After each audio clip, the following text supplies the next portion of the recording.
I think most would agree that Afghanistan was one of the colossal fuck-ups of our time. After nearly 20 years and around $2 trillion spent, the wealthiest and most powerful nation on the face of the planet and to have ever existed is walking away from this isolated and mountainous nation in defeat. What is it about Afghanistan that has caused not just the US and its allies to fail, but other great powers of their time? How was it that a poorly equipped ragtag group of insurgents hiding in the mountains were able to outlast America in its longest war to date?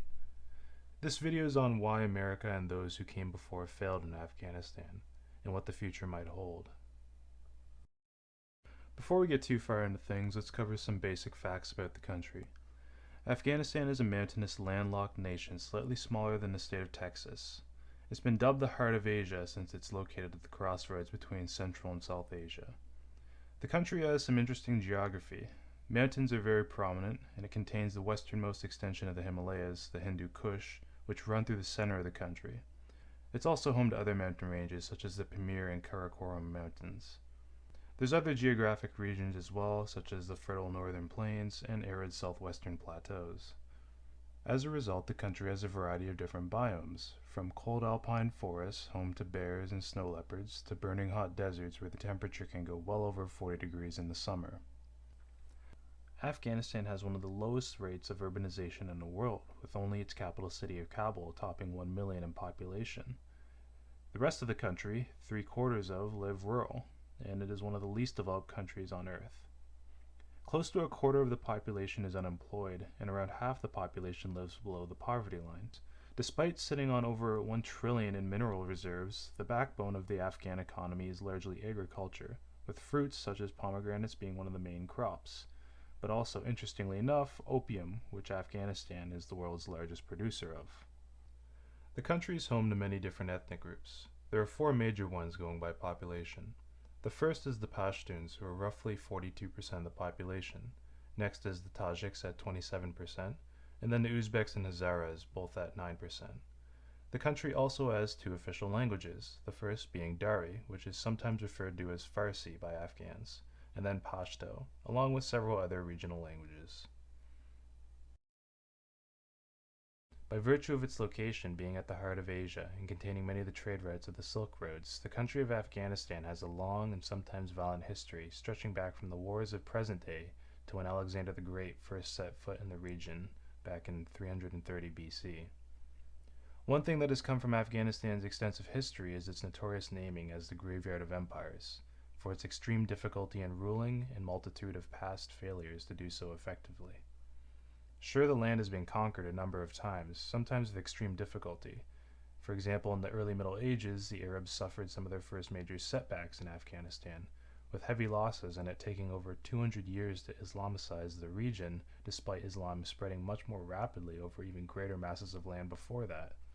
Or later, when Genghis Khan and the Mongol hordes arrived, where they faced such heavy resistance that Genghis Khan's grandson was killed, which sent the Mongols into a rage, pillaging and burning down cities so much so that the inhabitants returned to a rural agrarian lifestyle. The closest and most recent an empire has come to ruling Afghanistan was the Mughal Empire, which did so with the lightest of touch, controlling a few urban centers and then simply paying off tribes or giving them autonomy.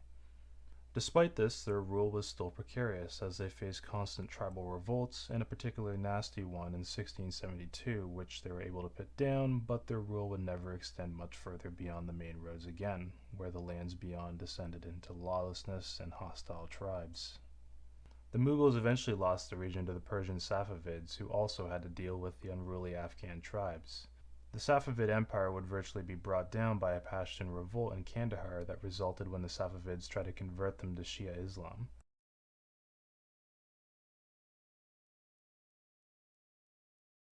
If we fast forward to the 1830s, there is a growing rivalry for influence over Central Asia between the world's most powerful empires at the time, the British Empire and the Russian Empire.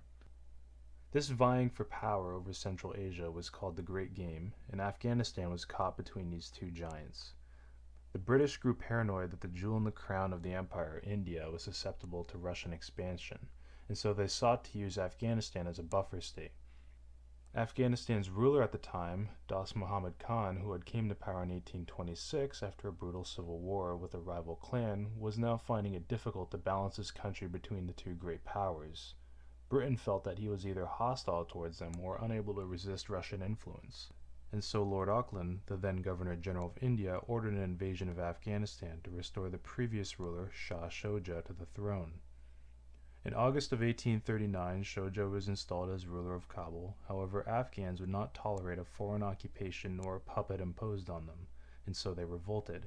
And to make matters worse for the British, Dost Muhammad Khan would return and lead the revolt against them.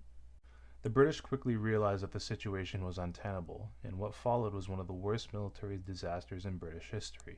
Major General Sir William Elphinstone ordered his garrison of 4,500 men and 12,000 dependents, being families of soldiers and workmen, to retreat from Kabul to the garrison at Jalalabad. Traveling through the mountain passes, they were under constant attack from Afghan tribesmen, and virtually every one of the 16,000 plus soldiers and their dependents were either killed, sold into slavery, or died from frostbite. Shortly after they left, Shoja was captured and then killed in Kabul. The annihilation was such a shock that Lord Auckland apparently suffered a stroke. The British were able to recover whatever survivors were left when they sent a retribution army to reoccupy Kabul, where they leveled several large buildings and the Great Bazaar in revenge. However, the British ultimately lost the war. The new Governor-General of India, Lord Ellenborough, ordered a full evacuation in 1843, and Muhammad Dost returned and was restored to the throne.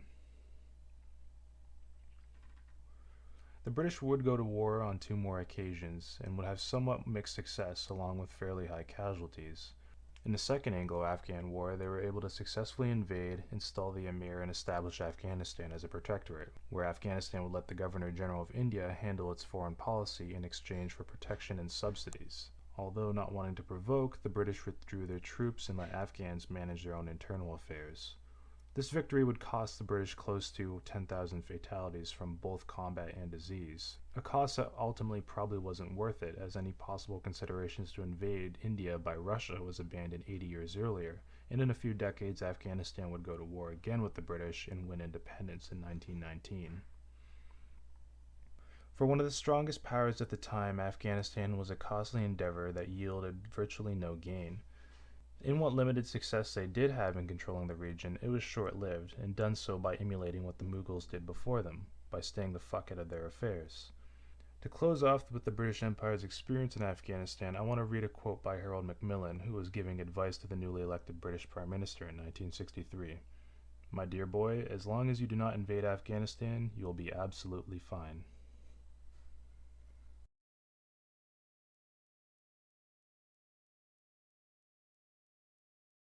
For most, when we think of fairly recent wars in Afghanistan, all that comes to mind is America's war. But if you're a boomer, you'll probably remember that throughout the 1980s, the Soviet Union was dragged into a costly decade-long conflict into the country that left them financially crippled. Back in the 1980s, the insurgents were the good guys, and even depicted as such in some movies that, well, let's just say didn't age so well. At midnight on the eve of Christmas in 1979, the Soviet Union launched a massive military airlift into Kabul, with 280 aircraft and 3 divisions of close to 8,500 troops each, to secure the city and dispose of the rogue head of state, Hafizullah Amin, who had rose to power and soured relations with the Soviets by having a rival party member killed. Amin was also making attempts to improve relations with the US, which for the Soviets during the Cold War was a big no-no. Amin was part of the deeply unpopular Socialist People's Democratic Party of Afghanistan, which had gained control of the country after the Tsar Revolution in 1978. The socialist government had launched a rapid modernization effort with reforms and goals such as separating mosque and state, wiping out illiteracy, emancipating women, and abolishing feudal practices. These reforms might sound nice to us, but they weren't well received by the majority traditional, highly religious population. And on top of that, the government was also extremely repressive in that it executed thousands of political prisoners and suppressed any opposition. Unsurprisingly, many tribal leaders led an armed revolt, which was quite successful as by the fall of 1979, the morale of the Afghan National Army was at rock bottom and the Mujahideen rebels had captured nearly all of the countryside. When the Soviets rolled in, they quickly took control of much of the major urban centers, military bases, and main roadways. However, the majority of the countryside still remained out of their control, and whenever they ventured out, they would meet fierce resistance. The Soviet presence also had the opposite effect of what they had hoped. Instead of pacifying the country, it only exacerbated nationalistic sentiment, causing Afghans to unite and rebel in a way they had not done before. The Soviets quickly found themselves dealing with not only tribal armies, but also urban uprisings and Afghan armies in mutiny. Between 1980 to 1985, the Soviets engaged in 9 multi-division offensives into the Panjshir Valley, which did little to improve their control of the area. In the provinces bordering Pakistan, cities and outposts were under constant siege by the Mujahideen. When the Soviets would move in to break these sieges, the insurgents would quickly return as soon as the Soviets left. And places like Kandahar and Herat were always partially controlled by the rebels throughout the war. The Soviets eventually decided to play dirty and began leveling any villages in areas where guerrilla attacks had occurred. In villages that they did occupy, they would frequently interrogate inhabitants, sometimes torturing and or killing them. The US viewed the war in Afghanistan as part of the Cold War struggle, and provided Afghan resistance fighters with funding and weapons through the Pakistani intelligence services, in what was called Operation Cyclone. This was one of the longest and most expensive covert CIA operations ever taken by the US, amounting to over $20 billion being funneled into the country to arm and train fighters. The program was greatly expanded under Reagan as part of the Reagan Doctrine, and proved decisive in 1986 when Mujahideen fighters were equipped with American Stinger missiles, allowing them to more easily shoot down Soviet aircraft. Several other countries also assisted the Afghan resistance with funding and thousands of volunteer fighters from around the Muslim world, including one by the name of Osama bin Laden. By mid-1987, the Soviet Union, now under Gorbachev, decided to withdraw from Afghanistan, starting in 1988 and finishing in February of 1989 when the last Soviet soldier crossed the border back into the Soviet Union. The Soviet-backed regime was not exactly enthused by this and collapsed a few years later in 1992. The Soviet Union never recovered from the financial losses incurred by the war and collapsed in 1991. They had lost close to 15,000 soldiers and had over 50,000 casualties. The war had ravaged Afghanistan, leaving behind a power vacuum and creating a breeding ground for terrorism.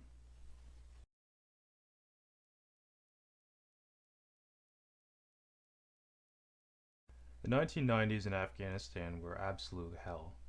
After the collapse of the Soviet-backed government, the Mujahideen fractured into many warring factions, which continued to ravage an already devastated country. Sick of the violence, corruption, and raping of children by Mujahideen warlords, a former Mujahideen commander, Muhammad Omar, or Mullah Omar, led a movement of Kandahar students known as the Taliban to fight against the warlords and free the children that were being used as sex slaves, or at least that's as the story goes. Their numbers were small at first, but they had gained wide support by the Afghan people, who wanted security and the corruption and brutality to end. Pakistan, wanting to wield power and influence in the region, used their intelligence agency, the ISI, to fund the Taliban early on. By the end of 1994, the Taliban had captured all of Kandahar province, and then in 1995, all of Herat. And 2 years after their emergence, in November of 1996, the Taliban had captured Kabul. Now, I know what a lot of people are thinking. The CIA just created the Taliban so the military-industrial complex can make gazillions of dollars in endless wars, man. No, America never directly funded the Taliban, nor even the Mujahideen for that matter. Pakistan was the one who controlled which rebel groups got the assistance. The CIA funding to Pakistan ended 5 years prior to the emergence of the Taliban, and on top of that, many of the former Mujahideen commanders had opposed the Taliban, an example being the Northern Alliance, who had worked with the US in their war against the Taliban. If there were to be any creators of the Taliban, the best argument would be for it being Pakistan, who heavily supported the Taliban during their inception. Once in power, the Taliban enforced their strict interpretation of Sharia. Women had to now wear burqas and were prohibited from education, sports, employment, and appearing on the streets without a relative, or even from balconies of their own homes. Men had to now grow their beards past a certain length, keep their hair short, and wear a head covering. The religious police would enforce this by beating people with long sticks, and on top of that, technology was banned, so no computers, TVs, etc., and movie theaters and music festivals were also banned. If you committed adultery, you would be stoned to death, and if you stole something, your hand would be cut off. Being a very nationalistic Pashtun group, and Afghanistan being home to three other large ethnic groups, the Taliban unsurprisingly committed ethnic massacres and persecution. In 1998, they rolled their trucks into the largely Hazara and Uzbek city Mazar-e-Sharif and began indiscriminately firing at everything that moved, in the end killing some several thousand people. They even prevented those who survived from burying the bodies for 6 days, leaving them to be picked at by dogs and rot in the summer heat. However, in 2001, the Taliban's rule of Afghanistan would come to an end, as the country would become embroiled in another war with another superpower.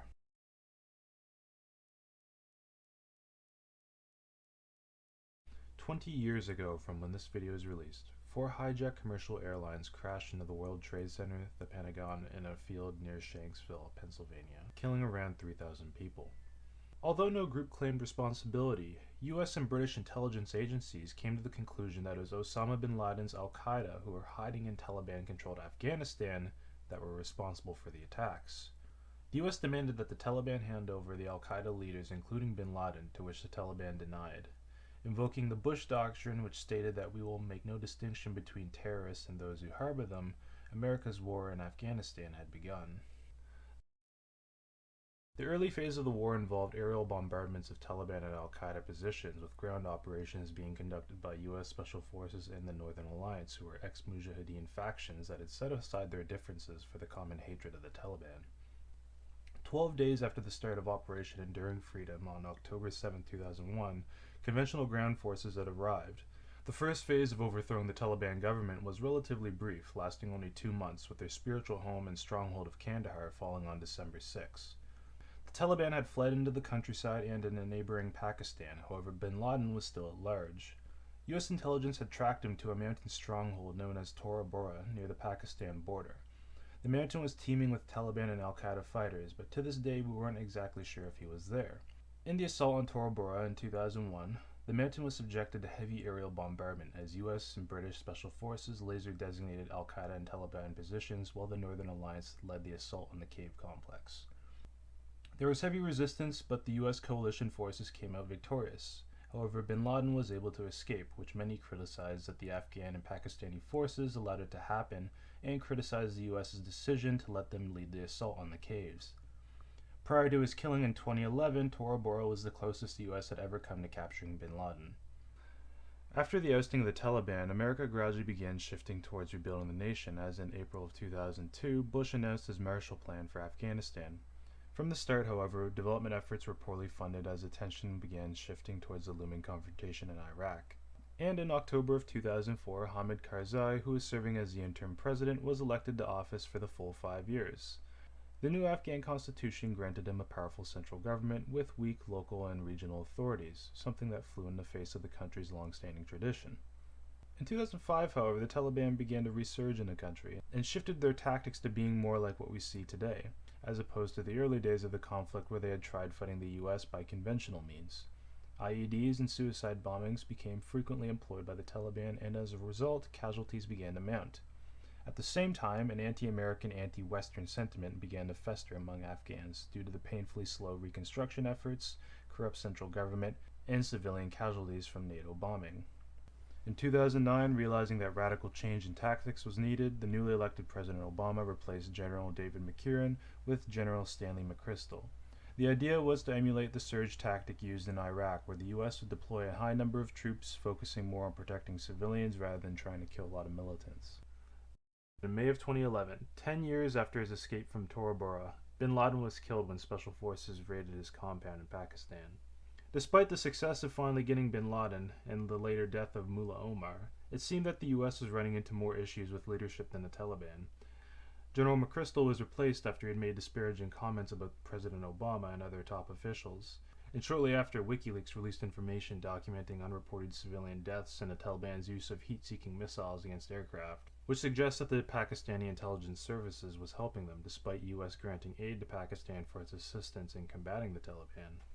In 2012, a series of incidents created tension between the US and the Afghan people. A video of a US Marine pissing on the bodies of dead Afghans circulated, prompting an apology from US officials. And then a few months after, in March, a US soldier left the base he was stationed at and broke into several homes and shot dead 17 civilians, mostly women and children. This incident and another, where U.S. soldiers burned several copies of the Quran, led to riots and sharp condemnation by the Afghan government. Afterwards, the central government demanded that foreign troops be removed from village outposts and be confined to military bases. In 2013, the Afghan security takeover was complete, with coalition forces being shifted into a military training and special operations counterterrorism focus. The next year, in 2014, Obama would officially announce the timetable for withdrawing most of the troops to be completed by 2016. By 2017, with the new administration and the Taliban as strong as ever, the situation in Afghanistan is not good. Suicide attacks in Kabul have grown to an unprecedented level, and the Taliban contested more than a third of the country, resulting in the Marines once again being dispatched to Helmand province.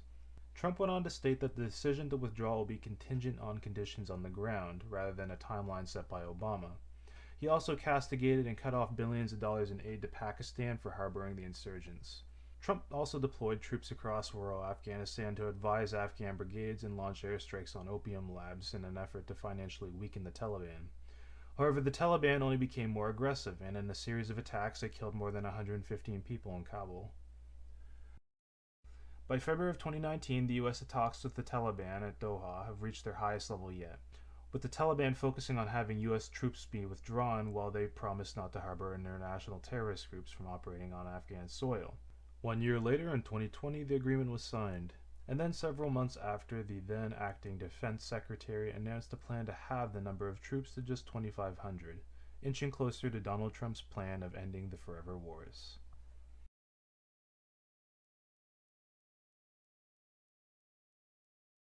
The newly elected President Joe Biden decided to push back the original deadline of the pullout from May 1st to September 11th, a day 20 years after the event that prompted the invasion in the first place, wanting more time to evacuate U.S. forces, civilians, and Afghan allies. However, the Taliban were working on their own time. Their summer offensive was met with great success, capturing multiple border crossings in contested regions of the country. By early August, they began direct assaults on multiple urban centers.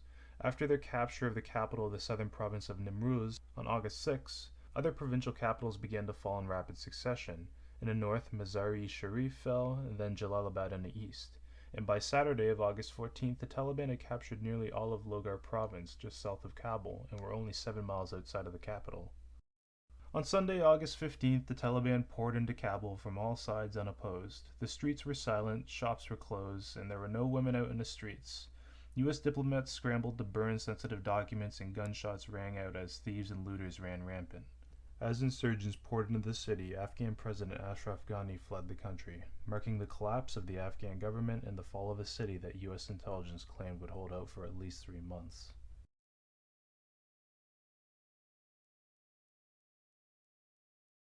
In an effort to safely evacuate citizens and Afghan allies, the U.S. and NATO deployed several thousand troops at Hamid Karzai Airport in Kabul. Tragic footage of Afghan civilians desperately clinging to planes in attempts to escape and then only to fall to their death as the plane reached altitude, or scenes of a baby being passed over a barbed wire lined wall to a U.S. Marine illustrates the desperation and just how wrong things have gone. Things took an even worse turn on the 26th of April when 2 suicide bombers detonated their vests and a gunman opened fire at the airport. The attacks killed 11 Marines, 1 soldier, a Navy corpsman, and at least 90 Afghans, and there were well over 100 left injured. The responsibility for the attacks was claimed by ISIL-K, a branch of ISIS that was even more extreme than the Taliban, if you could believe that. The Taliban, who are enemies of ISIL-K, condemned the attacks, and President Biden promised that the U.S. would hunt them down and make them pay. The next day, the U.S. conducted an airstrike in Nangarhar province on a suspected ISIL-K vehicle whose occupants posed a threat to the airport. And 2 days later, the U.S. carried out a drone strike on another suspected vehicle. However, this time it killed 10 nearby people, including 7 children. By the end of it, the U.S. had evacuated close to 120,000 people in the largest airlift in American history over the course of 17 days. America's 20-year-long war in Afghanistan would come to an end as the last American soldier, Major General Chris Donahue, boarded the final flight out of Kabul on August 30th. Well, the future of Afghanistan is pretty unclear, but what does seem clear is the massive rollbacks of women's rights in the country and just all around a stricter existence for everybody under Taliban rule. And no, don't buy what they say, they haven't changed a bit. However, how the Taliban will handle governing a fractured population is anyone's guess. Their ability to deliver a local government through an ethnically divided nation is highly suspect, and is probably why they've been begging and threatening civil servants to go back to work. Also, they find themselves facing the possible risk of insurgencies, as we can see in the Panjshir Valley, and on top of that, some very serious financial problems, as Afghanistan's central bank was largely depleted of funds by the time they overran Kabul. They also realized that Afghanistan's foreign reserve cash of roughly $9 billion was frozen by the Biden administration. If the US decides to apply sanctions, that will make things even worse for them. Of course, the Afghan people will be the ones to suffer most from all of this, and it's certainly possible that the country may plunge into yet another war. It's also important to note that China has been eyeing the region for quite some time, as it's extremely rich in rare earth metals, and provides faster access to the Middle East for the Belt and Road Initiative. In fact, Chinese officials have already met with the Taliban back in July, where China expressed a willingness to work with the Taliban, and the Taliban pledged not to allow anyone to carry out attacks on China from Afghan soil.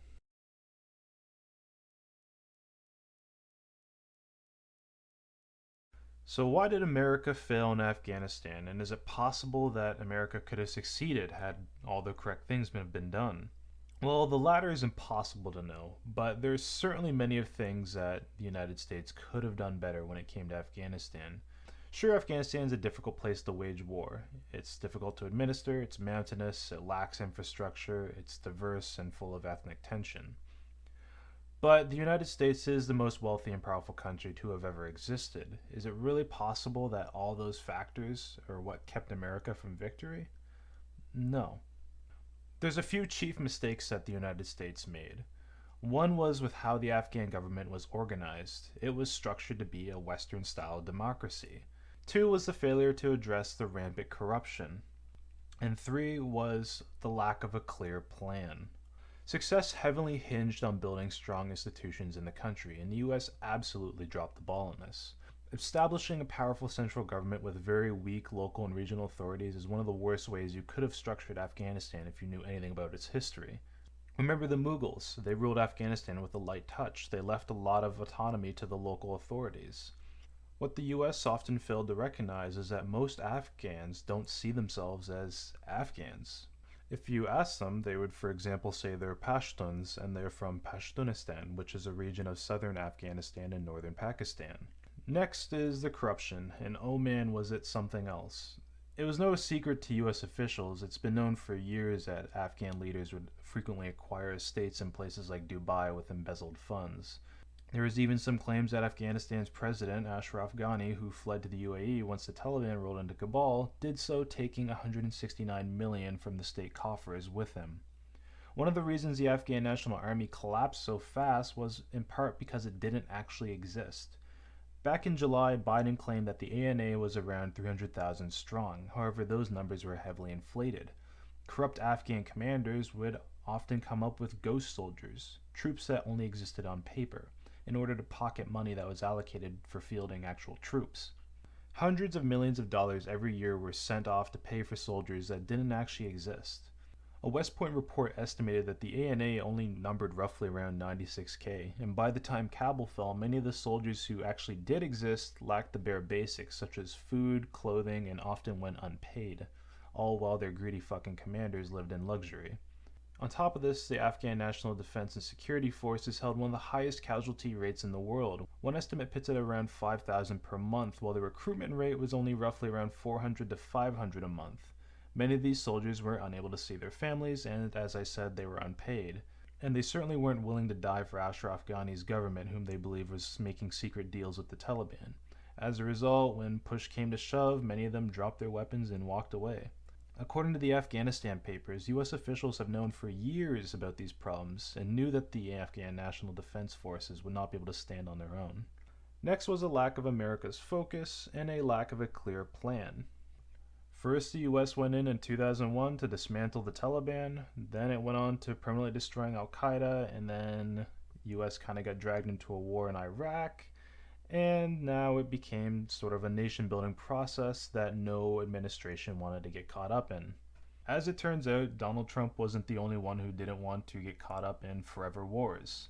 One example is a US military official that stated that American troops were expected to leave the country in the hands of a capable Afghan army by 2004 because nobody in Washington wanted to plunge the US into a long-term nation-building project.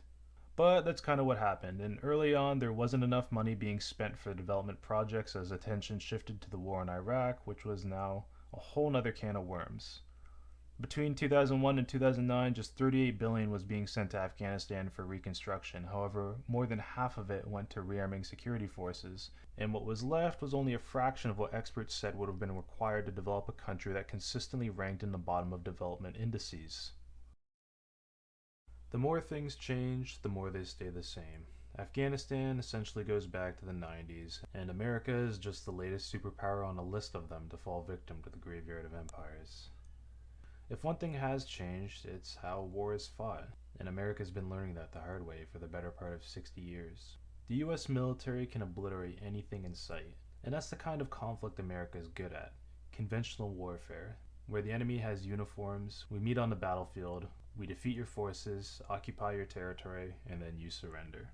But how does the American war machine fare against the enemy that it can't see, the enemy that blends in, that doesn't meet you head on, but yet is more committed to the struggle than you are? For the US, Afghanistan is just one of many concerns around the globe, including the issues back at home. However, for the Taliban, winning in Afghanistan is the only thing that matters. There's a saying in Afghanistan. It's that America has the watches, but the Taliban has the time.